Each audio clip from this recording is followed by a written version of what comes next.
Donc voilà, j'ai trouvé que les réflexions apportées à la sourate Les gens de la caverne étaient faibles.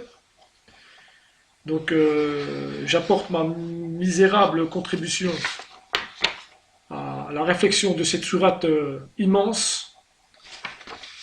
Donc voilà, nous allons commencer par le premier verset, la sourate. Nous allons l'écouter. الحمد لله الذي أنزل على عبده الكتاب ولم يجعل له عوجا. Nous allons mettre pause. Voilà. Donc, il y a marqué louange à Dieu qui a fait descendre sur son serviteur Mohammed le livre.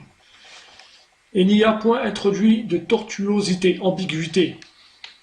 Donc, ici, qu'est-ce qu'on peut comprendre de ce premier verset?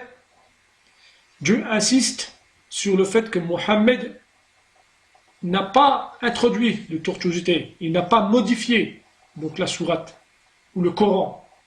Donc il n'a ni modifié ni inventé d'histoire le prophète Mohammed. Nous allons continuer le deuxième verset. قيما لينذر بأسا شديدا من لدنه ويبشر المؤمنين الذين يعملون الصالحات Voilà, c'est la récompense pour ceux qui commettent de belles œuvres. D'accord? Il y a une grande récompense pour les croyants. Et là, on voit au quatrième verset où il est marqué « Et pour avertir ceux qui disent « Dieu s'est attribué un enfant ». Donc là, on voit que Dieu s'adresse aux mécréants le fait que Jésus est fils de Dieu. C'est un mensonge majeur dans l'histoire de l'humanité. Et Dieu ici le rappelle dans le verset 5. Et vous allez voir où je vais en venir.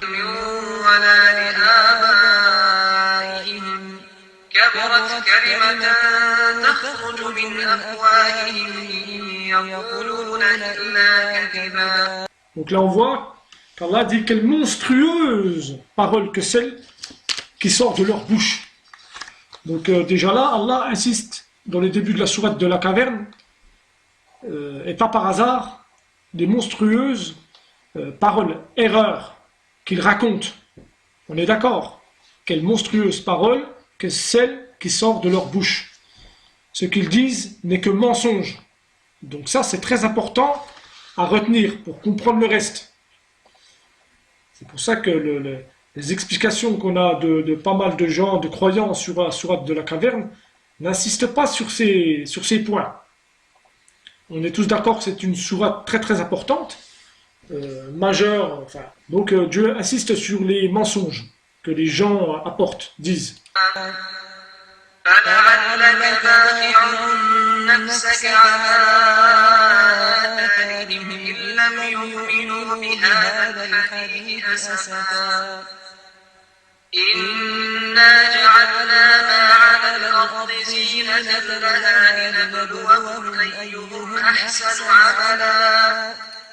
Donc là, très intéressant. Allah dit, c'est une parabole. Nous avons placé ce qu'il y a sur la terre pour l'embellir, afin d'éprouver les hommes.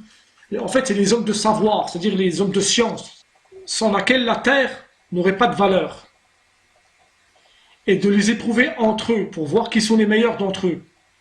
Voilà ce que signifie le verset 7, qui d'entre eux sont les meilleurs dans leur action. Allah nous montre qu'il y a des gens qui connaissent l'explication. Allah insiste sur les gens de savoir, ceux qui savent, ceux qui ne savent pas. Et Allah, il a embelli la terre par ses savants.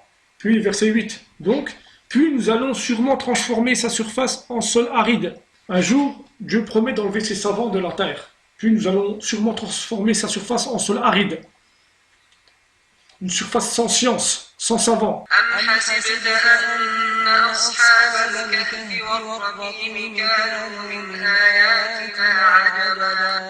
Dieu pose là une question Est-ce que cette histoire est importante? Là, on approche déjà de l'explication de la sourate. Est-ce que cette histoire-là des gens de la caverne est une histoire majeure? Il y a très peu qu'on compris déjà cette question. Ça nous éclaire beaucoup pour la suite.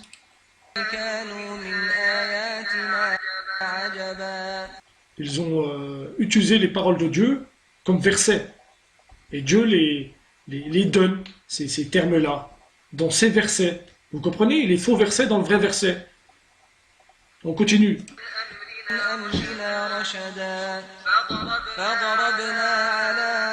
Toujours pareil, nous avons assourdi leurs oreilles. Ce sont les dires, les faux versets d'Al-Hakim, des gens d'Al-Hakim.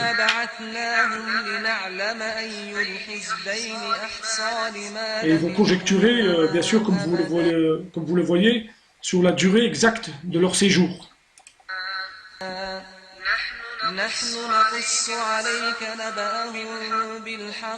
Le mensonge dans la vérité. Voilà. Leur mensonge est dévoilé dans cette sourate. Vous voyez, leur récit. Nous allons te raconter leur récit. C'est leur récit, tout ça. L'histoire des gens de la caverne n'a jamais existé.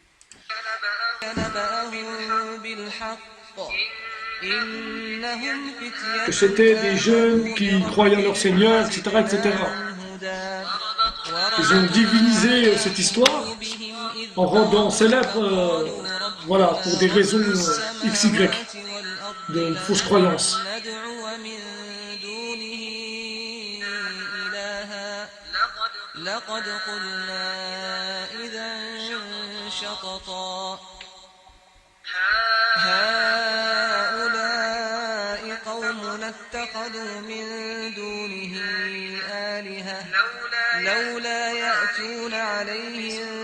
Ils n'ont pas de preuves. Vous voyez, quel pire injuste donc que celui qui invente un mensonge contre Dieu. Le mensonge dans les vrais versets d'Allah. Le mensonge des gens d'Al-Hakim dans le verset d'Allah, numéro 16. Les narrations continuent.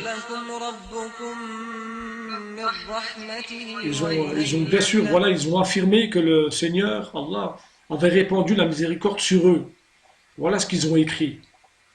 Un faux verset, de faux versets ils ont écrit. On informe tous les croyants de l'univers.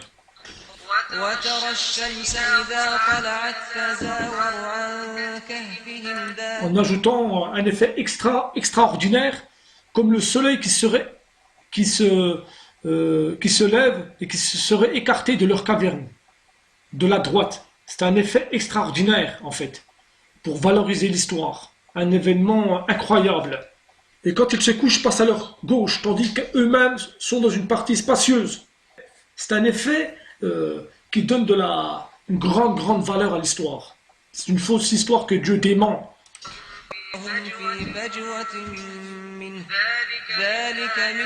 Voilà ce qu'ils disent eux et non Allah. Cela est une des merveilles de Dieu.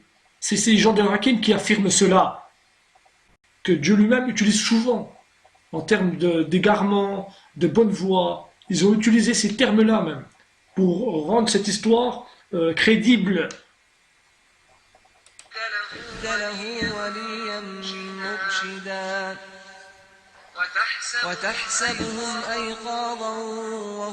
Tu les aurais cru éveillés alors qu'ils dorment, avec un chien qui est à l'entrée patte étendue.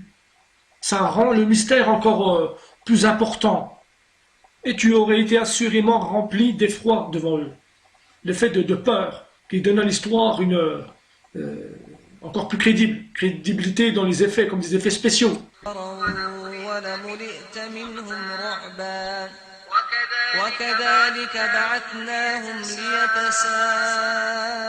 Tant de croyants ont médité sur ces paroles-là, alors que ce sont les paroles d'Al-Hakim, des gens d'Al-Hakim, ces menteurs. Ils conjecturent sur le nombre de temps qu'ils ont passé pour donner pareil par rapport au temps un effet incroyable à l'histoire. C'est une imagination pour tromper les croyants. Cette histoire n'a jamais existé. Des faux mystères. Ils ont raconté toute une histoire, du début jusqu'à la fin. Ils ont voulu tromper Dieu en en narrant l'histoire,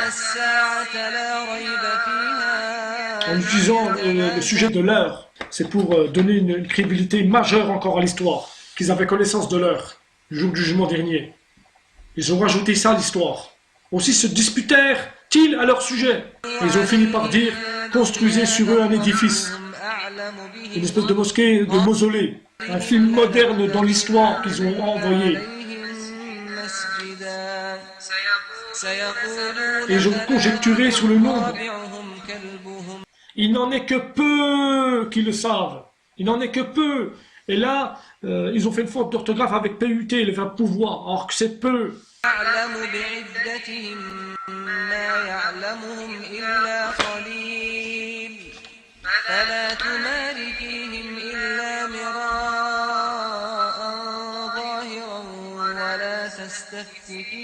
Voilà, ne discutent à leur sujet que d'une façon apparente et ne consultent personne en ce qui les concerne. Ce qui sous-entend que les gens parlent d'histoires dont ils n'ont aucune connaissance, l'origine ou sa vérité.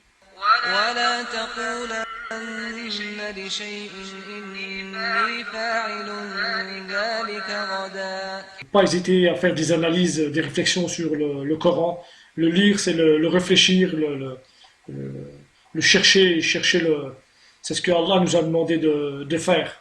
Et voilà pourquoi on semble très peu intéressé par le Coran, malgré que chacun d'entre nous, croyants, y croit fermement, mais avons du mal à l'ouvrir parce qu'on n'y voit pas encore les trésors qu'Allah nous a cachés dedans. Je souhaite que mon Seigneur me guide et me mène plus près de ce qui est correct. Vous voyez, ils ont conjecturé sur le temps. Le temps, ils ont mis la notion de temps dans la caverne pour rendre cette histoire miraculeuse. Dieu dit, or ils demeurèrent dans la caverne 300 ans et en ajoutèrent 9. Et en, le petit en là, en, qui sous-entend qu'ils ont modifié, ils en ont rajouté même. Ils ont mis diable, on remet 9. Que ce temps n'a pas eu lieu. Ils ont conjecturé.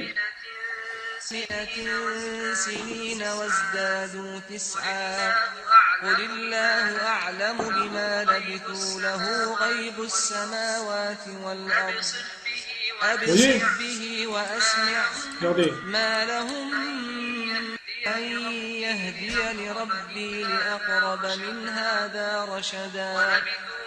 Voilà, ils ont conjecturé. Allah dit, Dieu sait mieux combien de temps ils demeurèrent là. Là, combien de temps. Dieu sait combien de temps ils ont demeuré. À lui appartient l'inconnaissable des cieux et de la terre. Le prophète Mohammed sallallahu alayhi wa sallam a envoyé les versets. Comme Allah dit dans le premier verset de la sourate, les gens de la caverne, Mohammed, voilà, vous voyez comment ça a été important. Il a insisté, il a mis en valeur Mohammed sallallahu alayhi wa sallam. Il n'a rien modifié, le prophète. Vous voyez, il n'a pas introduit d'ambiguïté. Alors que ces gens d'Al-Hakim en ont introduit par cette histoire. Et récite ce qui t'a été révélé du livre de ton Seigneur. Ne récite pas des choses qui ne sont pas d'Allah. Voilà l'enseignement des gens de la caverne.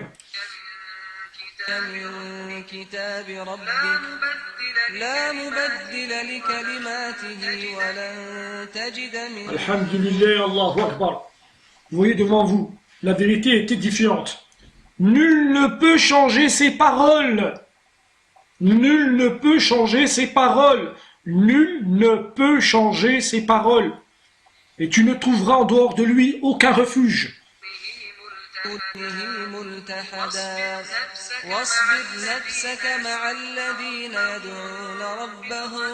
Voyez, faites preuve de patience en restant avec ceux qui invoquent leur Seigneur matin et soir. Restez avec ceux. C'est qui ceux? C'est les savants. C'est les 12 imams, alayhi salam. C'est le prophète Mohammed, sallallahu alayhi wa sallam. C'est Ali ibn Abu Talib, alayhi salam. On recherche la face de Dieu par la science, par la piété. Voilà ce que signifie le verset 28.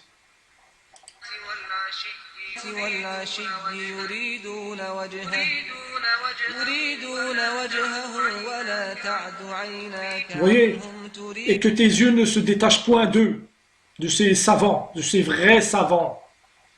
Pas du faux brillant, pas de ceux qui prétendent connaître avec des belles apparences et vous enseignent rien du tout. زينة الحياة الدنيا ولا تطع Vous من voyez, c'est très clair أغفلنا قلبه ce qui عن se dit par la suite. ذكرنا واتبع هواه Et n'obéis pas à celui dont nous avons rendu le cœur inattentif à notre rappel.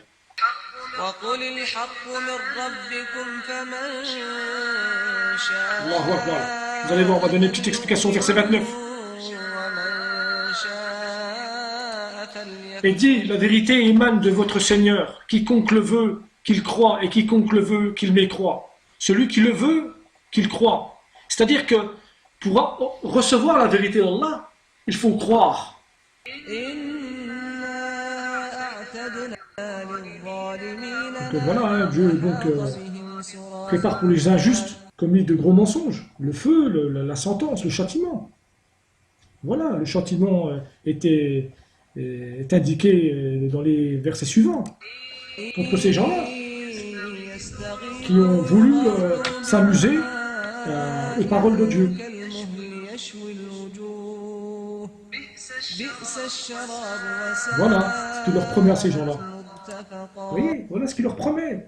Se passer pour Dieu pour raconter leur histoire. أولئك لهم جنات عدن تجري من تحتهم الأنهار واضرب لهم مثل الحياة الدنيا كماء أنزلناه من السماء Voilà, l'enseignement elle est semblable à une eau que nous faisons descendre du ciel. La végétation de la terre se mélange à elle. Voilà la science. Puis elle devient de l'herbe desséchée. Voilà les miracles d'Allah. Voilà les vrais miracles. Ça devient des graines et ça se disperse, ça repousse. C'est la vie. Voilà les vrais miracles de Dieu. Ce n'est pas les miracles des gens de la caverne.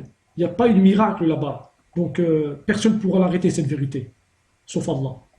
Donc, voilà les exemples d'Allah donne. على كل شيء مقتدر وعرضوا على ربك صفا لقد écoute, جئتم لا يغادر صغيرة ولا كبيرة إلا أحصاها Voilà, donc Allah il dit aussi une chose importante ici. ويقولون Malheur à nous.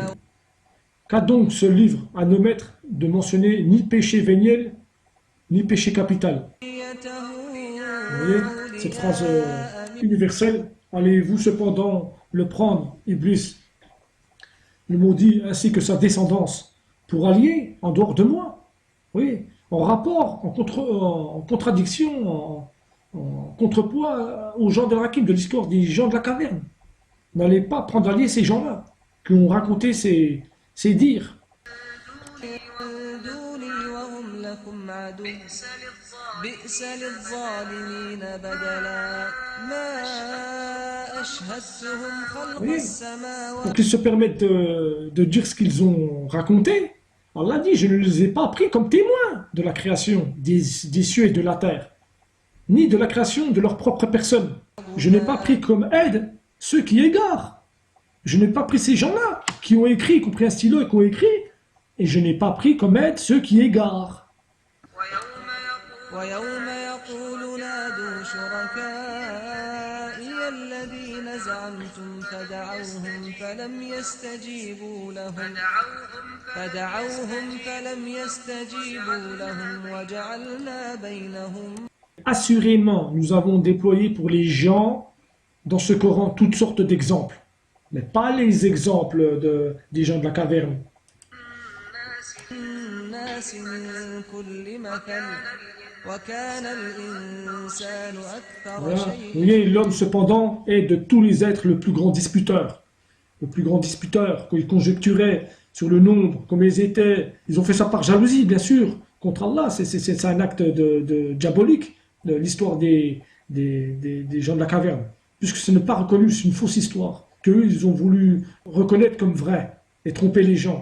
C'est satanique. Donc l'homme a disputé, a arrangé des affaires, croyant tromper Dieu. C'est à nous de rentrer utiliser le savoir divin que nous avons pour le comprendre, pour la comprendre cette sourate. Et je pense que cet enseignement il est là, c'est celui-là. Et Dieu leur dit, mais pourquoi ils font ça? Ça va leur donner quoi? Ils vont se retrouver avec le châtiment. Et ceux qui ont mécru disputent avec de faux arguments afin d'infirmer la vérité, la fausse histoire des gens de l'Hakim. Et tous les croyants sont tombés dans ce piège, les deux pieds dedans, en conjecturant avec les gens de l'Hakim, des gens de la caverne. Je le répète, c'est une fausse histoire. Et ceux qui ont mécru disputent avec de faux arguments, tenez-vous bien, afin d'affirmer la vérité. Ils se sont moqués, finalement. Ils se sont moqués des versets, en rajoutant un faux verset, en se moquant, bien sûr. Ils se sont amusés à faire une histoire comme ça pour se moquer. Ils se sont amusés, hein, vous voyez, il y avait le soleil qui s'est écarté, ils sont restés 309 ans. أنذروا هزوا ومن أظلم ممن ذكر بآيات ربه فأعرض عنها ونسي ما قدمت يداه إنا جعلنا على قلوبهم أكنة أن يفقهوا آذانهم وقرا وإن تدعوهم إلى الهدى فلن يهتدوا إذا أبدا وربك الغفور ذو الرحمة لو يؤاخذهم بما كسبوا لعجل لهم العذاب بل لهم موعد لن يجدوا من Et دونه pour eux, ce eux-là, c'est les gens de la caverne. وتلك القرى أهلكناهم لما ظلموا وجعلنا لمهلكهم موعدا وإذ قال موسى لفتاه لا Vous voyez, là, nous rentrons au verset 66 avec l'histoire de Moïse. البحرين أو أمر Donc il donne le savoir à qui il veut, Allah. Mais pas des ignorants. Mais pas des ignorants. Voilà.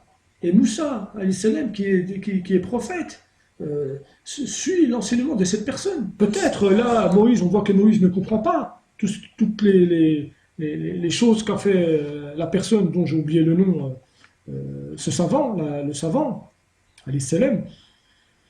Moïse ne comprend pas. Comme nous ne comprenons pas la sourate, comme 99,9% des croyants ne comprennent pas cette sourate. Vous voyez, il y a un rapport à l'analyse que je fais. Je me permets d'affirmer ça. C'est une supposition, ce sont des suppositions, bien sûr. Hein. Selon Allah, la vérité, sans nier ou contredire les paroles de Dieu, bien sûr. Je ne fais pas d'explication dans ce sens-là, à contredire les paroles d'Allah. Tous ces exemples-là viennent en contrepoids. Voilà, Dieu, là, lui, Allah, apporte de vraies histoires aux croyants.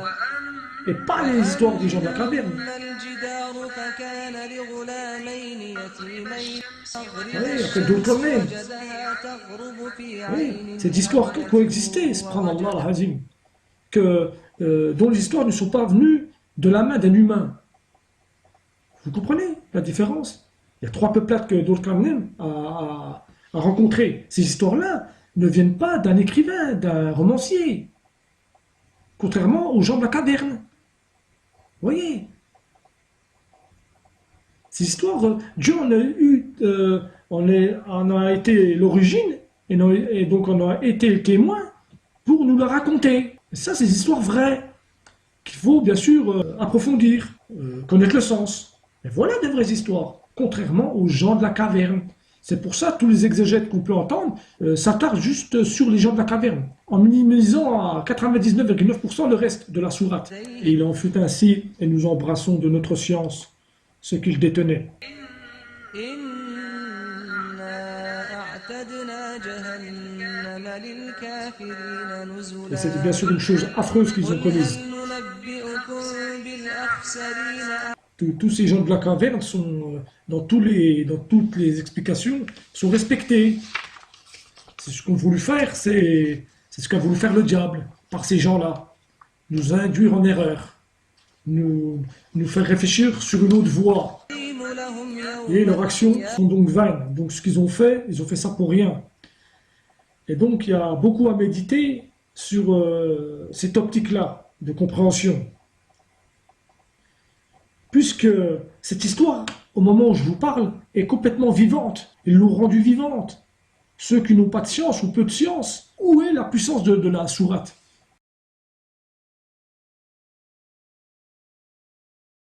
Et vous voyez très bien que ces explications de base n'ont pas d'issue, ne portent pas de fruits, ne porteront jamais de fruits.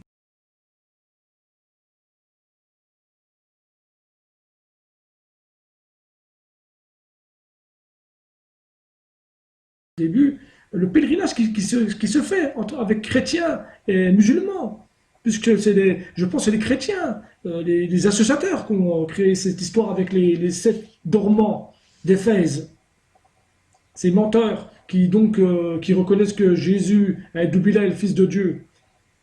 Vous comprenez? Voilà le sens puissant de la sourate, l'enseignement principal. Allah vient démentir. On sait très bien que le Coran est toujours venu en même temps démentir les erreurs du passé, des menteurs. وزنا ذلك جزاؤهم جهنم بما كفروا واتخذوا Il répète et pris en raillerie mes versets, mes signes, ces enseignements. Voilà, les gens de la caverne, ceux qui ont écrit cette histoire-là, c'est en voulant se moquer en même temps. Ils ont pu le faire pour se donner une prestance aussi, ces gens-là, ou ceux qui ont fait ça, pour se donner une prestance, une importance. Ils ont réussi. Jusqu'au jour d'aujourd'hui, cette histoire est édifiée. Avec des sanctuaires, un sanctuaire, des édifices qui sont présentés à ceux qui veulent faire ce pèlerinage. Ils ont pris en raillerie, ils se sont moqués en même temps. Donc ils se sont moqués des enseignements. Ils ont lu le Coran à l'époque. Et ils se sont référés à la façon dont parle Allah. قل لو كان البحر مدادا لكلمات ربي Attention, لنفد البحر attention, قبل أن c'est géant. تنفد Allahu كلمات Akbar, Allahu Akbar, ربي l'enseignement. Arrêtons-nous également sur ce verset sur lequel on pourrait disserter jusqu'au jour du jugement dernier, juste ce verset 109. Si la mer était une encre pour écrire les paroles de mon Seigneur, certes la mer s'épuiserait avant que ne soient épuisées les paroles de mon Seigneur.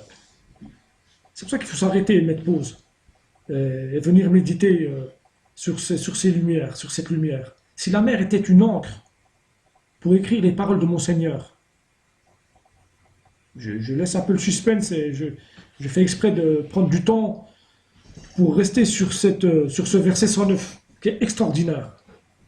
Vous allez avoir l'impression que je me répète, mais vous allez, Inch'Allah, comprendre pourquoi. Si la mer était une encre pour écrire les paroles de mon Seigneur, certes la mer s'épuiserait avant que ne soient épuisées les paroles de mon Seigneur. Pour comprendre ces termes-là, il faut prendre le temps de s'arrêter sur chaque mot, chaque phrase, comprendre chaque phrase. Donc qu'est-ce qu'il dit? Qu'est-ce qu'il a dit? Si la mer était une encre pour écrire les paroles de mon Seigneur. Si en fait, ces menteurs-là, si les gens on leur donnait la mer pour écrire des paroles, pour écrire des paroles de Dieu, ce qu'ont fait les gens d'Al-Hakim, les gens de la caverne, cette histoire-là. Ils ont pris une note de l'encre de la mer quelque part pour écrire une petite histoire, mais qui a eu des répercussions universelles dans le monde, qui a adopté cette histoire et adopté, accepté. C'est pour ça qu'Allah dit, si la mer était une encre pour écrire les paroles de mon Seigneur, certes la mer s'épuiserait. On va voir les choses après, ce qui est dit après. Si la mer était une encre pour écrire les paroles de mon Seigneur, si les gens, ces menteurs-là, les gens quelconques, avaient la mer comme encre pour écrire leurs paroles, pour les paroles, c'est-à-dire des mensonges, comme l'histoire des gens de la caverne, si Allah leur donnait cette encre-là,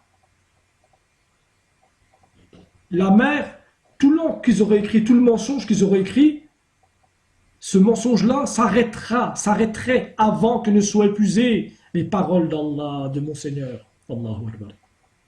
Donc même s'ils avaient un océan, vous voyez, un océan rempli d'encre, et qu'ils prenaient un crayon pour écrire des mensonges, des fausses histoires, comme l'histoire des gens d'Al-Hakim, les gens de la caverne, Allah sera, comme la sourate des cavernes que Allah a fait descendre, c'est lui qui aura le dernier mot. Allahu Akbar, Allahu Akbar. Allahu Akbar, Allahu Akbar. Franchement, c'est impressionnant. C'est impressionnant.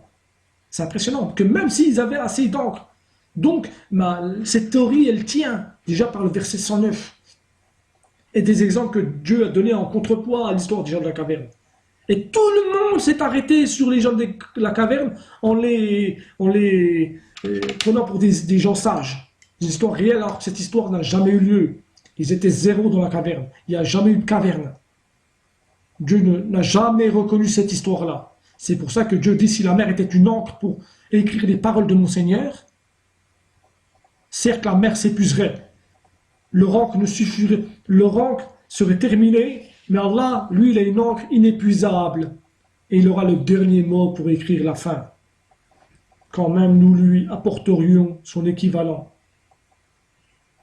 comme renfort. Quand même, c'est-à-dire que même si ce n'était pas épuisé, Allah n'utiliserait pas toute son encre qui est éternelle, infinie, mais juste l'équivalent suffirait. Quand même nous lui apporterions son équivalent comme renfort à ce mensonge. Juste son équivalent.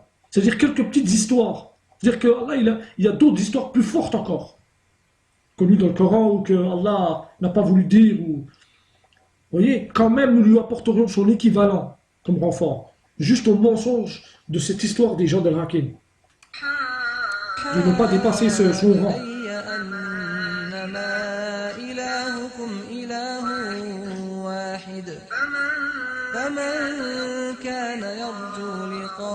Voilà, tout simplement, il faut être correct. Il ne faut pas raconter de bêtises. فليعمل عملا صالحا ولا يشرك بعبادة ربه أحدا